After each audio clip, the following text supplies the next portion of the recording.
touch on hired guns, you're going into deeper territory in the corporate world. Well, the thing is, the fight's not at the workplace. Yeah. The fight's at the CCMA and at the labor courts.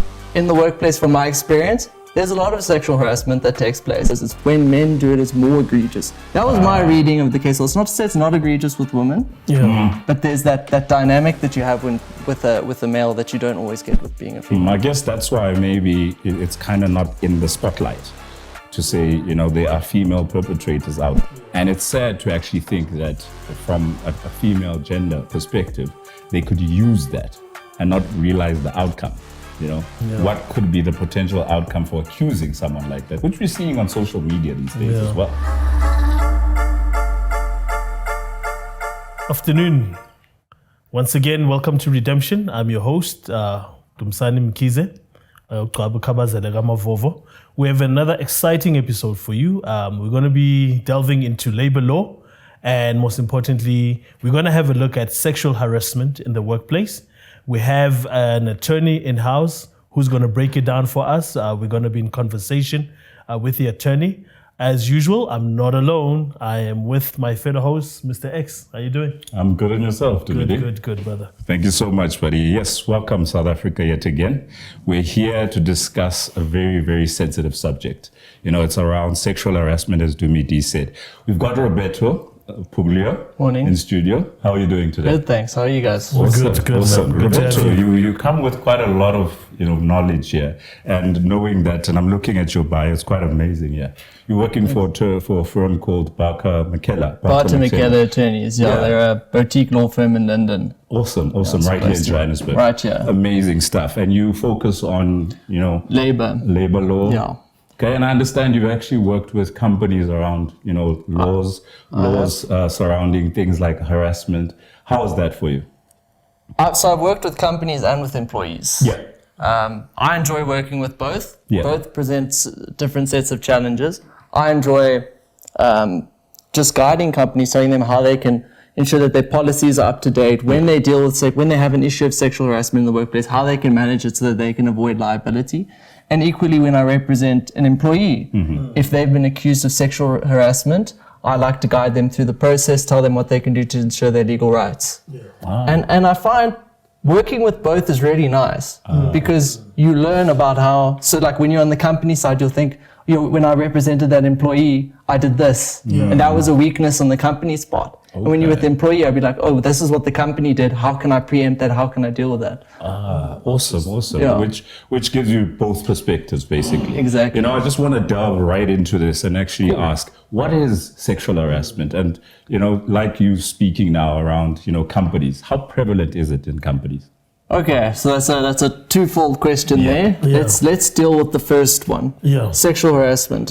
So maybe a little bit of background. I'm not going to go into too much, but just a little bit to help your viewers understand.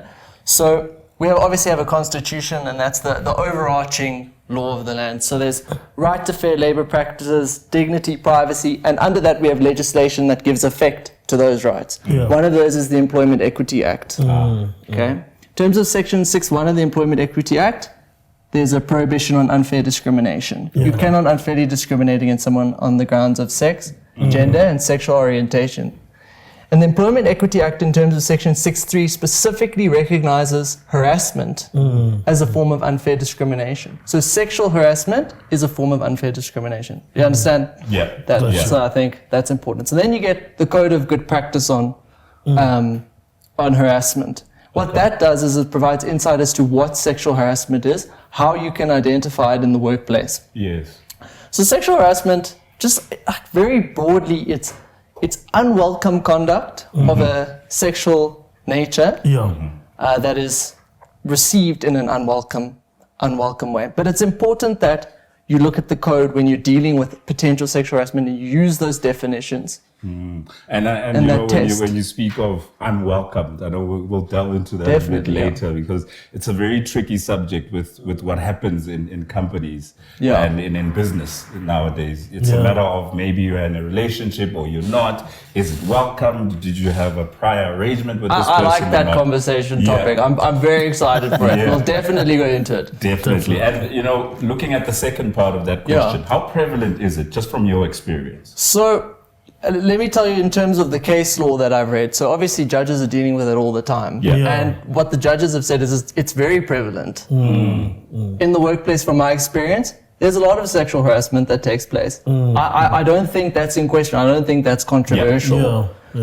The more and I think that's why we have the Code of Good Practice, which is quite broad, it's quite encompassing, and it's quite onerous on employers and employees. And I think it's a reaction to a pretty bad state of affairs in the workplace. And I'm glad you said employees as well. And I want to specifically look at this part. When you speak of employees, and how would we assume, based on what's out there, and I think South Africa would like to know this. There's this assumption that it's mostly males that are perpetrators of this. What's your take on that? So the case law is I keep going back to it because I mean this is the best the best thing to rely on. So the case law says that it is predominantly male. It's the first thing. The second thing that I saw in the case law is recognized it's generally senior male employees in a position of power that are perpetrating this. But that's not to say that harassment can't be perpetrated horizontally between people, and vertically, and the code actually says that it can be done in both of those ways. Okay. And it's tricky. We're saying males, it's predominant, like case law says, but how do we now identify and put it into statistics what women can do? What is justified, what is recognized as sexual harassment from a feminine side? So how much of, let me rather put it this way, how much of the cases that you've dealt with that has been led to final outcome being the female being the perpetrator? I haven't dealt with a case like that. I did look for case law on it. I couldn't really find it. That's not to say that there aren't CCMA awards, which may not be reported in the same way that labor court judgments are, that deal with that. But generally speaking, what we see is that males are the perpetrators in the workplace. And also what I saw in the case law, I was reading a little bit more yesterday, is they recognize sexual harassment as a power thing more than anything. And it's generally speaking, it's the leveraging of the male position to infringe on the dignity of a woman, to make the workplace hostile, to make it uncomfortable. So I think what the cases have said is that when, and this is a little bit more controversial, I suppose, it's when men do it, it's more egregious. That was my reading of the case law. It's not to say it's not egregious with women, but there's that dynamic that you have with a male that you don't always get with being a female. I guess that's why maybe it's kind of not in the spotlight to say, there are female perpetrators out there. No, there definitely are. But because it's coming from a male in a position of power and masculinity, that's why case law might identify it as something that's more egregious, and it comes across as power. I agree with you, by the way. It is a power thing, much like rape. Yes. It's about power. It's about control. It's about manipulation of someone to do something, favors in return, and things like that. Maybe I shouldn't use the word more egregious, but when it does happen, it can be particularly egregious with the male, often because of the physical dynamic that's in place. Having said that, I mean, from what you're saying, and the case that you've read, it obviously seems like females are more victims in this scenario. In your line of work, have you come across, any false accusations by females in this sexual harassment scenario? So what I've experienced is what will happen is there's a complaint that's made through, for example, the reporting line. I mean, the one company that dealt with that reporting line, and then it would be something else. It's like, oh, he's stealing this, sexual harassment, that. And then when we investigated it, we found that there was no sexual harassment, or that the whole complaint in general was just meritless. It was like an anonymous complaint. So to answer your question is, are there false accusations of sexual harassment in the workplace? Absolutely. And sort of in support of that, I found a judgment yesterday, June 2023, Johannesburg Labour Court, where the judge noted that there is a worrying and emerging trend of false accusations of racism and sexual harassment in the workplace, particularly where performance management is involved. So what we're seeing is that employees that are being performance managed might say that their manager is sexually harassing. That's actually something that, in my line of work that I've dealt with. When you speak of performance management, it makes a lot of sense. when you start managing someone to perform better, which is what performance management is all about, they kind of have that sense of, are they attacking me? Are they trying to get me fired? What can I do as a retaliation? Yeah. And it's sad to actually think that from a female gender perspective, they could use that and not realize the outcome. You know, what could be the potential outcome for accusing someone like that, which we're seeing on social media these days as well. I think you've hit the head on the nail, because that was my next question. Basically, what are the common causes, regarding sexual harassment in the workplaces, that you've observed in your line of work? As you mentioned that, you assist companies with, the process from HR to obviously then legal. So what have you found to be the common causes regarding sexual harassment? Common causes, like when it happens, particularly. In particular. So I think where sexual harassment can become quite a risk for businesses is, there's quite a culture in South Africa, especially in corporate, where you go after work and you have drinks and people are drinking a little bbit drunk, and it's a, touch here, touch there, grab someone around the waist. That's where you actually land up with a lot of issues, because a lot of the times the lines can be blurred. You call them into the office, but we were flirting and then I did this and that happened. It's a perilous terrain. And I just a last thing. I was also reading another case about this. Well, one of the judges in our division also noted is that the workplace is not this cold, strictly professional place. It would become inhospitable. People spend the majority of their life at work. Relationships forms, lines are blurred. Look, you should avoid it as far as possible, but it's unavoidable. The question is, how do we make policies, and how do we react based on the workplace that exists, not one we wish existed? And you take it to a space I've been. Personally, I'm a hugger, and I gotta be careful with that, though. Personally, I'm a hugger, and you find that some people may misinterpret that. In the workplace, some people are like, hey, my space, don't come near me. Some people are like, oh, I'm a hugger too, you hug. And they misinterpret that. And like you say, outside of the work environment, drinks and things like that happen. And then a third party may misinterpret that.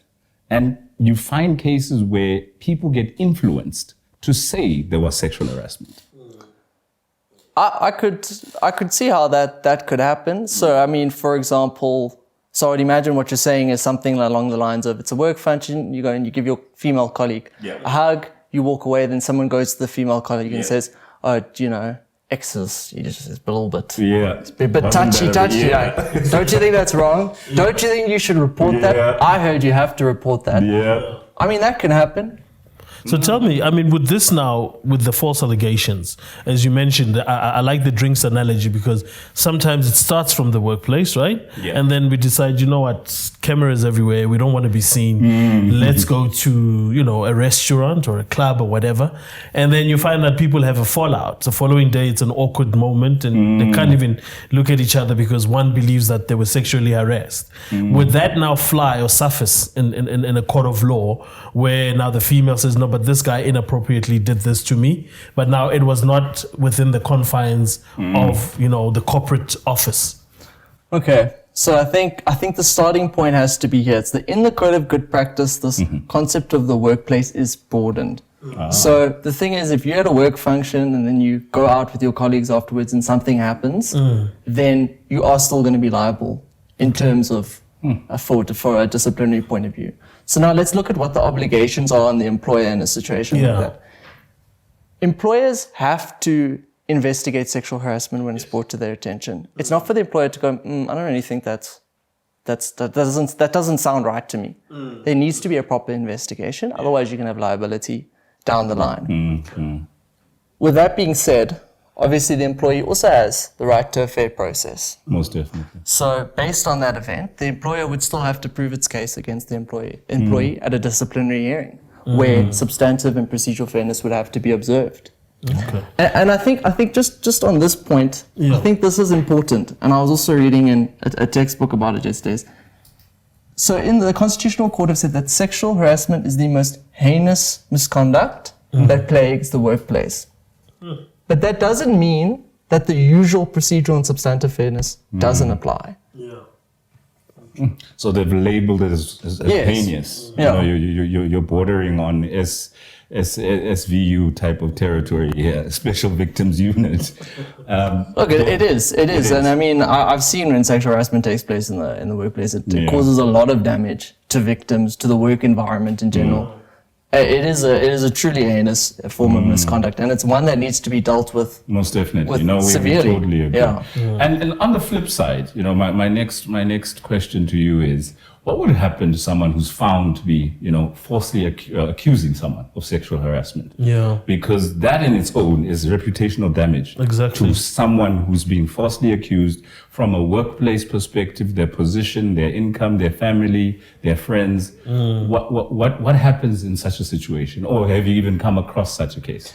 Yeah, so I think at the outset it's important to say that that's a very serious form of misconduct. If you're lying about your colleague, saying that they did something that they didn't do. Yeah. The difficulty is that there's quite a difference between the misconduct, which is you maliciously accuse your colleague, and there's not a lot of evidence. Yeah. And it gets dismissed. Yeah. Because you can't say, just because there isn't enough evidence doesn't necessarily mean that the person has lied. So employers are worried about it. And I think maybe that's some of the times why they don't pursue disciplinary action against the person that made the accusation.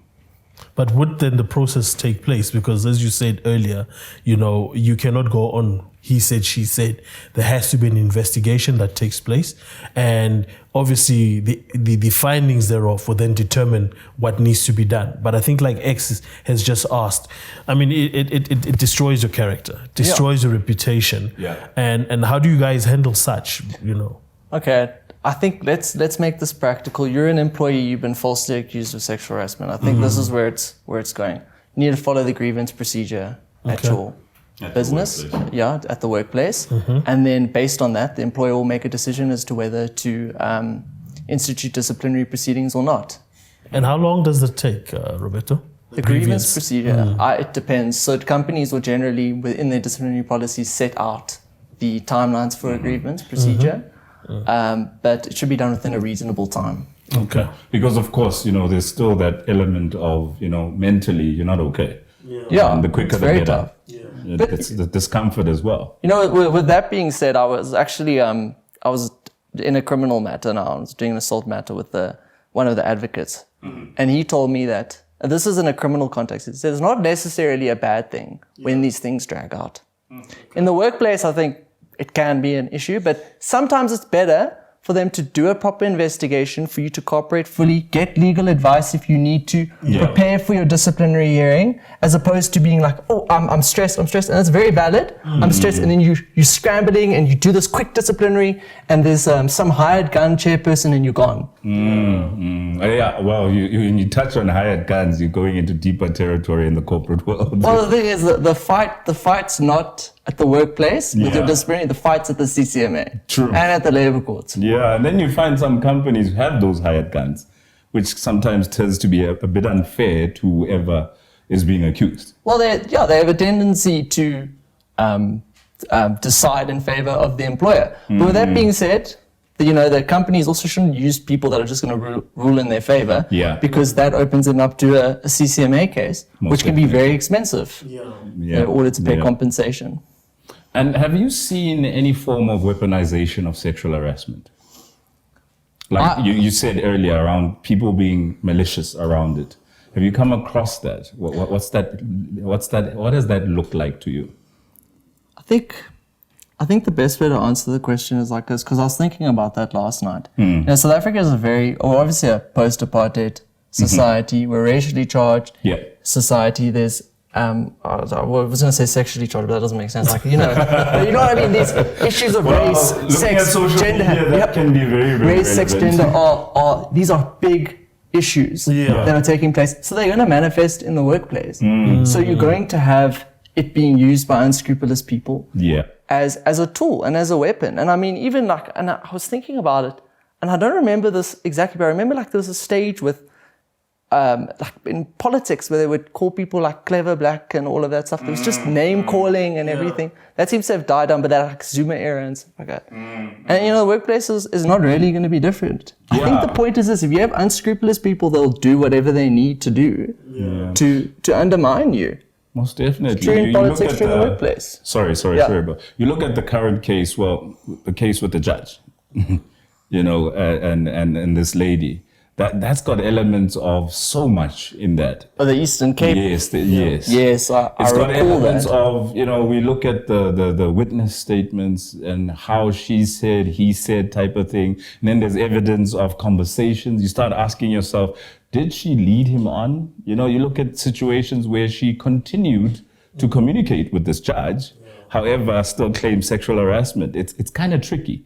And I think that's where my question is based from, to say, can someone weaponize this? Can a female person, much like we said earlier, males seem to be the biggest perpetrators. But when you look at the other perspective now, to say, could women be the biggest perpetrators of false accusations?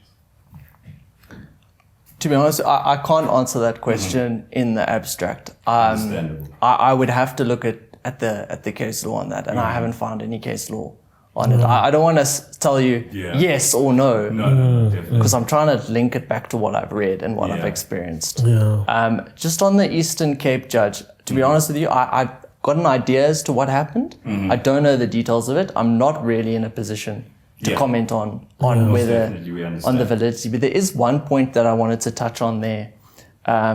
This concept of unwanted conduct. So I think there's two important points to raise there. One, sort of both based on the code. Yeah. So the first is, in terms of the code, just because you consented before doesn't mean you consent afterwards. Which is logically, that makes sense. You can consent to having sex 5 times, on the 6th time you can say no, and that would constitute rape. Yeah, no means no. Yes. Yeah, and it's not like one yes carries you through. The second thing is this notion of unwanted conduct. So the code is quite, it's a little bit unclear on what constitutes unwanted conduct. That can often be a point of contention. Yeah. The one person will say, the alleged perpetrator will say, yeah, but you were entered or whatever, and she'll say, no, I wasn't. So the notion, the rule there, or not the rule, the position is that you have to sort of dissociate yourself, show that it's unwanted. It doesn't have to be verbal. You don't have to say, no, I don't want that. But how you can show it's unwanted is you can go and report it to a colleague. This made me feel really uncomfortable. You can stay, and the code says you can stay silent, you can walk away. And I think that's where I'm leading from with this case. Again, Redemption is not taking any sides with regards to this case. However, we're just looking at the sexual harassment issue that we're facing as a country, and we're just unpacking it here. So when you say unwanted, and you raise the point now, that's quite valid, to say you can go report it. You can tell someone about it. And you look at some of the actions that this lady kind of, alluded to say, let's continue the conversation. Wishing the judge happy Father's Day after all of this has taken place. It kind of says, what mental state are you in? It's difficult because, if you're dealing with a situation with a much more senior person, your senior, then you're worried about your power, your job. So you send something, what did you say? Happy Father's Day. Yeah, You send Happy Father's one of the Day. points they raised. That's not necessarily you saying that you consenting.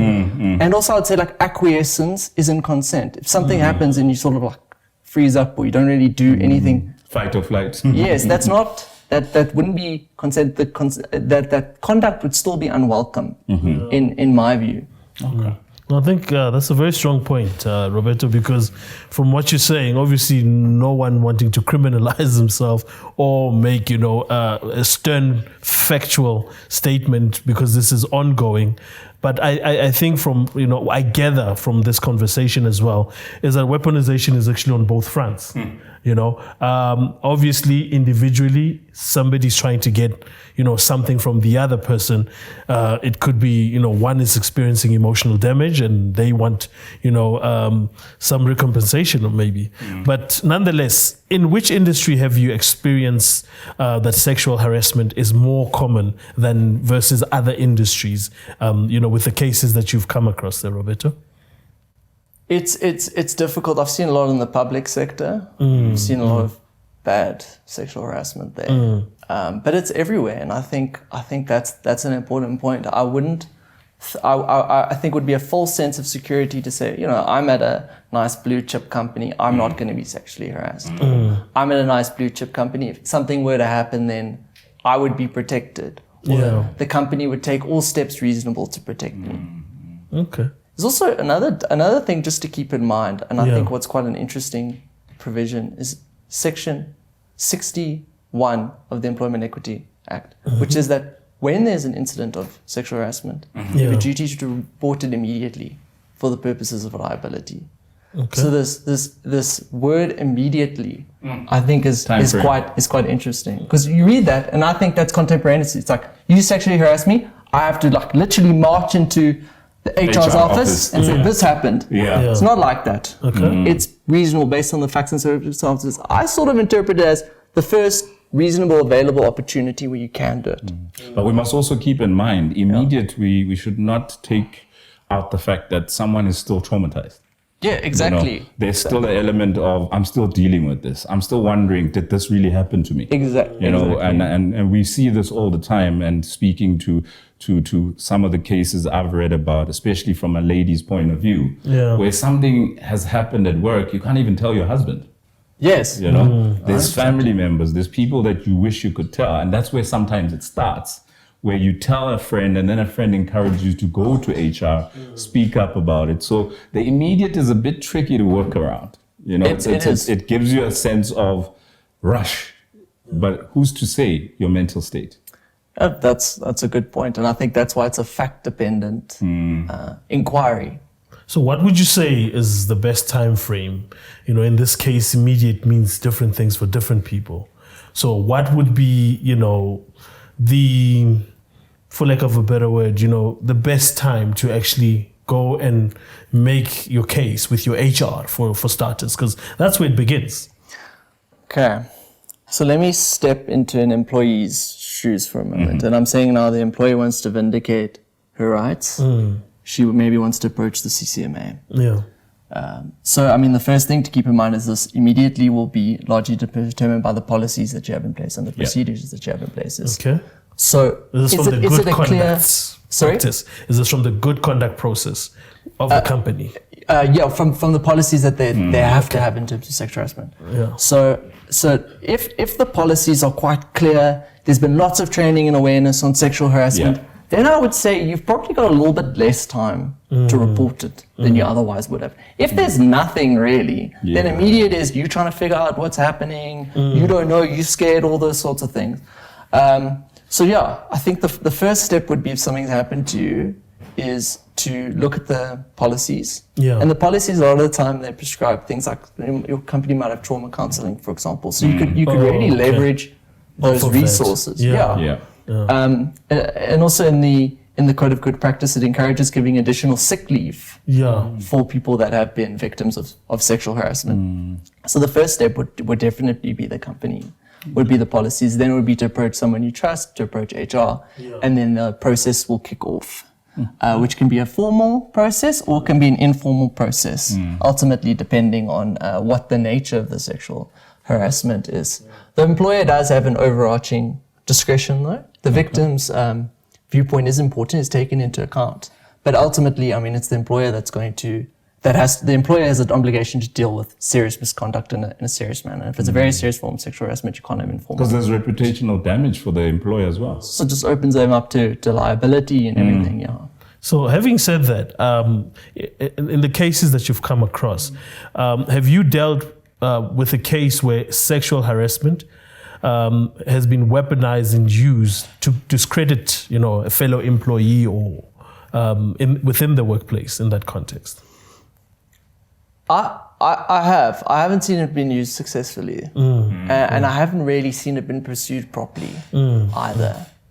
Like as I was saying earlier, it's a matter of it was peppered into a complaint. Okay. And then I recently advised on it, and it also wasn't pursued. Interesting. And just as a follow-up to your question, have you perhaps seen it being used from a blackmailing perspective? Yeah. From a blackmailing perspective, I haven't really seen it from a blackmailing perspective, but I can tell you how to mitigate blackmail. Okay. So I mean, if you feel like you're going to be blackmailed, record the conversation, do it secretly. So the law on this is that if you are party to the conversation, then you can record it. You can't leave a recording device in the room. Yeah. And keep records of everything. If they've sent you WhatsApps, emails, blackmailing you, then keep it and make sure that you can build your case, go to your employer, and that'll be a charge of misconduct against them. Wow. So recording it with the phone, would that suffice in court? Would that work? Yes, it's admissible. Okay. What you do is all phones have got a recording device. Yeah. Just record, put it in your jacket or whatever. Just make it clear that you're talking to the person. Hi, give the name, and then ask them to clarify certain things. Ask them to incriminate themselves. It's a bit tricky, and I'm looking at the loophole in that. Yeah. You know, I've seen cases where literally someone has been coerced to actually incriminate themselves using a recording device. So in a case like that, I go into a room with, let's say, a subordinate of mine, and they have started recording, I'm not aware, and they kind of lead the conversation in such a way that it comes across as, unprofessional. I know the onus is on me to kind of say, no, I'm not going to engage in such.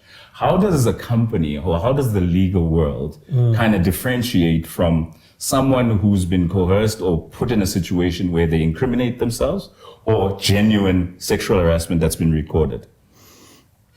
So coerced into incriminating. So I think that would just depend on the conversation, and evidence would be laid on that, an argument would be made on it. When I say I think what I was saying in context is if someone's blackmailing you, and then they've already committed misconduct, you're not getting them to do something that they haven't already done. There's a difference between you trying to get them to blackmail someone, then that could be bad for you. Yeah. But I'm saying if you're already being blackmailed and you're at risk, then protect yourself by recording the conversation, which you can do and you should do. And your employers are also recording you. I can tell. I guess so. I can tell you that. It's a two-way street. I mean, I remember the one time I had to transcribe. This is when I was a Canada attorney. I had to transcribe a recording that took place between a manager and his subordinate. So I'm saying, we're listening to it. Just keep that in mind with your employer that they are going to record you. Yeah, I guess Record them the back. word would be like entrapment, Yeah, it kind of borders on that now. Yeah, entrapment is a thing. Yeah. That is also something you have to be careful of, and that, Yeah. that is a concept in our labor law. Yeah. And entrapment's it's different. It's like when you entice them to do something illegal that they Basically, otherwise yeah. wouldn't have done. Yeah. But if they're doing something illegal already, then record. Because lawful. they'd obviously go on a smear campaign as well to say this person is actually doing this when they're not. So you having said, one should record, that protects you. Yeah. Yeah, That's what I'm advocating for. I think let's clarify it. I'm advocating for people just to protect their own rights Exactly. and to use the law to their advantage. Exactly. Good point. Yeah. And I know this one is a bit tricky. What would you consider as something that would you consider something like non-contact actions as sexual harassment? And let me give you a scenario. I'm sitting across the room from a fellow colleague who's perhaps female, and let's not be gender. Doesn't matter. And I make lewd acts towards that person. Would that be considered sexual harassment? The code makes it clear that it's verbal, non-verbal, it's actions, all of that stuff. So the short answer to your question is absolutely. And So if I'm sitting across from you now and I start winking and I'm like, That makes you think. it's a very tricky world. I've seen winking come up actually. In a case. So so And this person actually said they were sexually harassing me by winking. well, so here's the thing. I think winking. So progressive discipline still applies to sexual harassment. So there's degrees of sexual harassment. Yeah, Not every definitely. form of sexual harassment is going to be dismissal. And I think where people get confused is the code says employers are required to have a zero tolerance approach to sexual harassment. Definitely. So people say that's a license to just dismiss. Yeah. It's not. How I understand that is when sexual harassment is raised, it has to be dealt with. And it has to be dealt with in terms of the procedures, the policies, etc. You can't just sweep it under the rug. That's how I understand it. Yeah. So to answer your question on winking Non-contact, and non-contact, it's going to depend on the context. So if it's one wink, then what can happen is someone raises it, go up to the person, listen, please don't wink. makes X uncomfortable. And then if he or she carries on doing it, carries on winking, but persistent, warning, carries on, final warning, then dismissal after that. Because then it is harassment. Like you said, it's all about the company's policy and how strict they've made it, and the training that employees go through to understand what sexual harassment is. So if I'm representing an employee, I'm going to look at the policies. If they've been accused of something, I'm going to say, well, you don't have training, your policies are unclear. How can you be so heavy-handed? That would be the approach. If I'm the employer, then I'm going to say, we've got clear policies, you've had training, you know you can't do this. We're going to dismiss you now, and we're going to push hard towards a dismissal. Wow. So if you find, I like that example because it's actually what I'm thinking. If you find that, you were never trained, right? You're an employee in that company. You've been there maybe 6 months or so, 3 months, but you were given the documents to say, go through it and what have you not. And obviously there'll be things which you do not understand as a new employee. And when you face such, a wink, for example, as you've mentioned, and you go in there and you say, but I was never trained. I was just given the document. Well, then what would then be the procedure there? How do you then deal with that? Because, from HR perspective, if you've got an HR rep for that department, they should do a follow-up, to say, are you now, inclined, and do you understand the processes and the procedures and so forth and so on? So if that was never done, would that suffice in a court of law or in a hearing per se? So employers are clever. Or they should be clever. Assumably. So in the contract of employment, it will say that you've got an obligation to familiarize yourself with the policies, especially if they're provided, and for you to seek assistance if you don't understand the policies. So then you're going to have a little bit of an issue.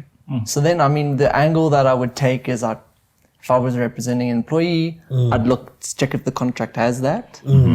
Depending on also the industry, I'd say, well, these are complicated topics. The policy isn't drafted clearly.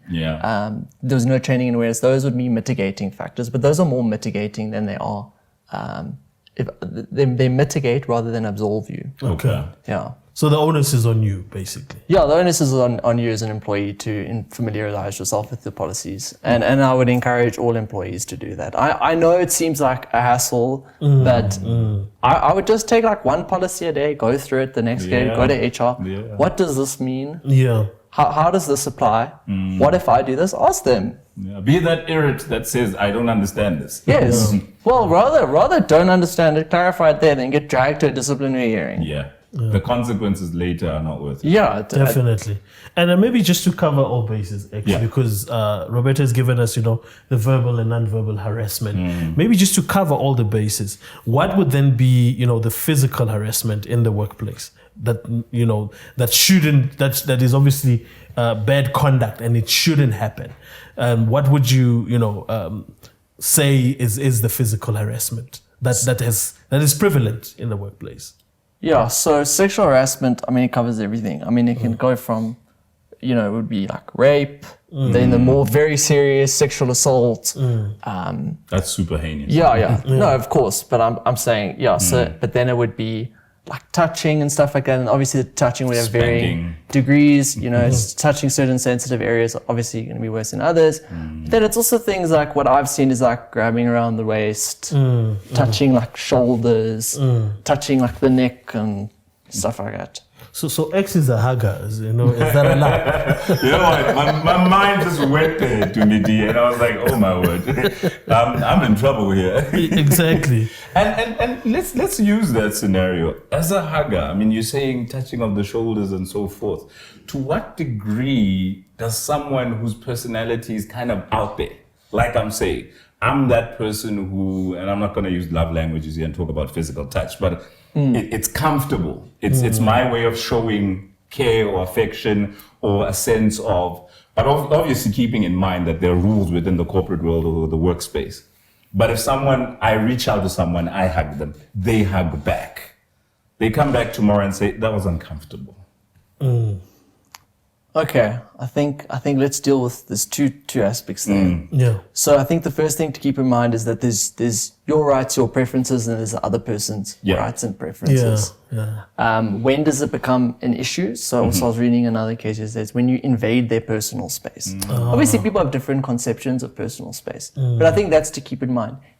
You're a aga, but your colleague may not be, and I think just read the room. And also, I mean, there's also other cues like. For example, some people for religious reasons don't like to touch people of the opposite sex. Like if you have a Muslim colleague and don't go and hug her. I just think that's ill-advised. So I think that's to keep in mind. How to deal with it when it does happen. So if she comes up to you and says, that made me uncomfortable. I'm sorry. I'm sorry. I didn't mean to make you feel uncomfortable. Exactly, I won't do it again. Of telling me. But don't be like, oh, you're ridiculous. What's wrong with you? I'm sorry I made you feel uncomfortable. I won't do it again. And then don't do it again. And you touched on when you mentioned different religions and so forth, you know, you kind of think of things like diversity training would be very important. It's very important in any company to say, if I understand the Muslim community and how they conduct themselves, I should know better. You know? Yes. And that's, again, on the onus of the company to roll out that kind of training to actually make the employees aware. I think yes. Can't also put everything on the employer. I think also just as a South African, you've got a certain obligation to just try and get to know your fellow man. Don't just read the room, read the country. Yeah, well, I mean, if you can, you know, just try to be observant. The workplaces are becoming more diverse. That's the reality of it. True. You know, like 30 years ago, you'd go to like a bank or whatever, and it was like 100% white male. Okay, maybe not 30 years ago, it's probably had more females than that, but 60 years ago, it was like that, especially at like an upper management level. Having said that, I mean, you know, what would you say then is good practice of prevention and hopefully eventually elimination of, you know, sexual harassment in the workplace? Okay, so let's talk about what an employer can do to prevent it, and employees. So both sides, eh? Cool. I think, so the starting point would be proper policies. Well, actually, no. Let's take a step back. Employers should do a risk assessment. This is see what are the areas of, what are the difficulties in the workplace, what are the vulnerabilities. Based on that and based on the code, they should draft their policies. Based on that, they should have training and awareness programs. And then based on that, they should have the resources to actually, or provide the resources to deal with sexual harassment in the workplace. And I think what's also important is that this sort of training is not a once-off thing. It's not like continuous. It's actually continuous. And as society grows and develops, we actually learn more about sexual harassment, those sort of dynamics and stuff like that. There's always something we can learn and improve on. And it has to be continuous. I mean, there's new employees coming in every day. Exactly. Yeah. But even the old ones, as you're saying, I believe refresher. you forget. So a refresher would actually help and, you know, get you out of the workplace environment a bit, but also, you know, make you realize and remember the realities when it comes to sexual harassment. Exactly. And you know what, just to wrap it up and just thank you so much, Roberto, for such huge insights. And I think from just us as Redemption, we're hoping that this reaches you guys at home, male or female, as we always say at Redemption. Make sure that you conduct yourself in such a way that is comfortable for the next person. Make them feel like they can work with you. And remember that sexual harassment at any level is not tolerated. We need to make sure we work with each other. We need to make sure we take care of each other. Dumidi? Yeah, I think you've hit the head on the nail right there. Thanks once again, Roberto, for the insights, for the clarity, which I believe majority of South Africans within the working place, male and female, we need each other, and also not to be gender specifics because, you know, things have changed and the dynamics have changed. But the crux of the matter is that we must stay in the confines of what the law of the country says, in as far as the highest law, the Constitution, as well as the Code of Conduct, the Employment Employment Equity Act within the workplace. We all need to adhere to that. And, those in senior managements, avoid weaponizing, even those that are using it as a blackmail or a smear campaign because you want to discredit your fellow colleague. And this is the issue we are trying to raise and to make sure that people are aware of these things. And as Roberto has mentioned, there are processes and procedures within your workplace. Should you find yourself wanting, find somebody that you trust. Take leave of sickness or absence. Well, not absence rather, because that's absconding. But take sick leave, and eventually also, contact your HR for more clarity on how to deal and navigate the situation, because you want to make sure that you're protected. And I think the most important thing as well is learn to read the space. Read your fellow colleague. What is it that they like? What is it that they don't like? So that you don't invade their personal space, because everybody would like to be comfortable in the workplace. And as Mr. Puglia said, we spend most of our time there. And you want it to be, not a toxic work environment, but an environment where you go and you do your job diligently, and you do the best that you can without feeling victimized or being a victim within the space. So having said that, thank you guys at home for, joining us for another intriguing and exciting episode. And, make sure that you don't find yourself on the wrong side of the law, but you become a good citizen as we become redemptive. Fellas, look out for yourself. See you next time.